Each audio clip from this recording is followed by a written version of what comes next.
But what I would argue is you always need to have somewhat of a path and hold yourself.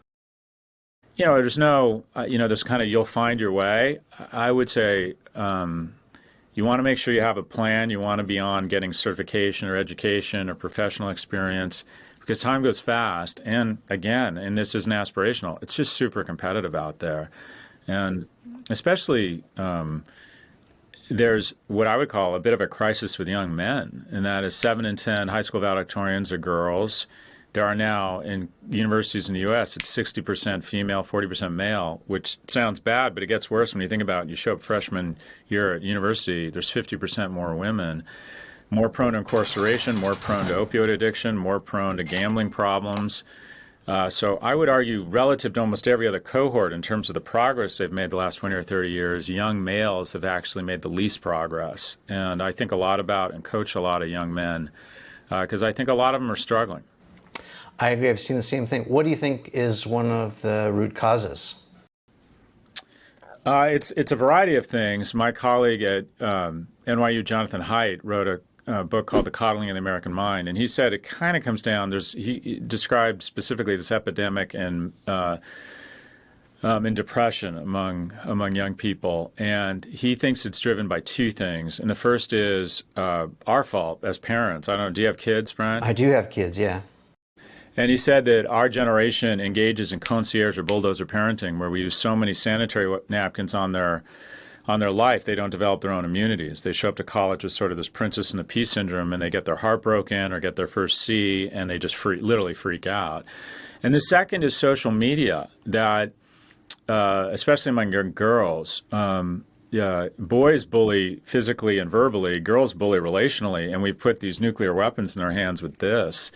I also think that more for young men, they're not. I think they've been told a little bit that they're especially white men, that they're the oppressors, and I think the opportunities that maybe you had and I had aren't as plentiful. It's much more difficult to get into a good school, and it's much more expensive. So you're faced with, do I really want to saddle my family with this debt to go to kind of a tier 2 college? So I think it's difficult. And also, the bottom line is the world is more competitive. We had sort of a monopoly on a lot of industries when you and I were coming out of school, and that trickled down to more opportunity for men. A third of the population got 80% of the spoils. And so it was just awesome to be a white dude in the 80s. And you got free education, and you got opportunity to access free education with incredible admissions rates. So there's just no getting around it. Things have gotten more competitive. I think social media has levied tremendous damage on youth. And also some of it's warranted and overdue. If a young woman does better on the SAT and has better grades, she deserves to get into a better school. And we're also bringing more international students in, which is both good and bad. It's good for diversity, but also one of the dirty secrets of college is we bring in international students because they pay full freight. And they're kind of our cash cow. We don't like to talk about it because it sounds xenophobic, but the reality is the majority of kids, international students, undergrad, not PhD, but undergrad, the thing they have in common is that their parents are rich.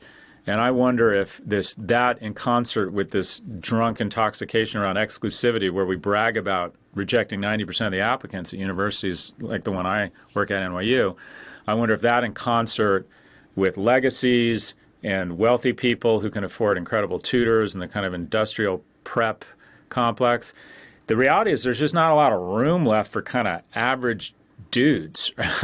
And that's what I was. So I think it's a variety of factors. Yeah. So how do we solve it? What are some maybe like real tangible things that if you're watching this, you can implement, either if you're a parent and you can help your kid, or you're a kid watching this, you're a student, what can you do? What are some of the solutions to that?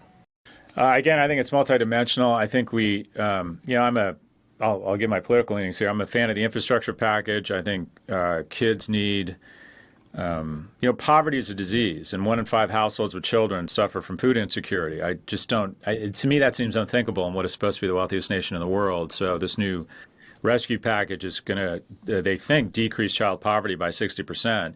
You're hungry, it's just hard to study. Your mom doesn't have any money, it's hard to have an iPad for remote learning. So I think attacking poverty, childhood poverty, is really important. I think breaking up big tech. I think social media is radicalizing young men and depressing young girls. I think creating more on-ramps to a great middle-class lifestyle that maybe don't involve a traditional Bachelor of Arts. 50, 60% of kids aren't going to end up with a traditional four-year degree. Making the Gestalt such that you're not a failure if you don't go to college more prevalent, so more apprenticeship programs. So that's the macro. How about if I'm the individual? What can I do to create change within myself? If I'm that guy, if I'm that ordinary guy, what can I do right now if I'm walking the campus of Chapman University or Long Beach State or, Complicated question. So I think your job as a young person is to find something you're good at. I think that unfortunately we tell a lot of kids that you should find your passion. And, I wanted to be an athlete when I was younger. And I was fortunate enough to not be a very good athlete, so that delusion was disavowed pretty quickly at UCLA, where there were a lot of amazing athletes.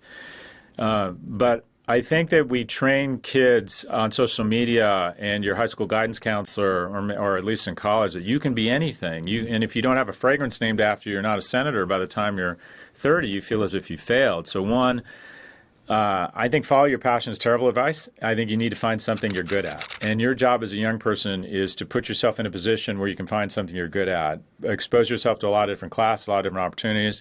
And if you're good at something and then you commit to providing or investing the requisite thousands of hours and bullshit and perseverance and grit and grind to become great, being great at anything, the accoutrements of being great, economic reward, camaraderie, prestige, relevance, will make you passionate about whatever it is. So I would argue your job as a young person is to find something you're good at, to say, what could I be top 1% at, not to decide what I love. Because that takes you to things like music, fashion, cooking, traditionally just acting, traditionally just terrible paying industries that are very competitive and have anywhere between an 80 and 99% unemployment rate.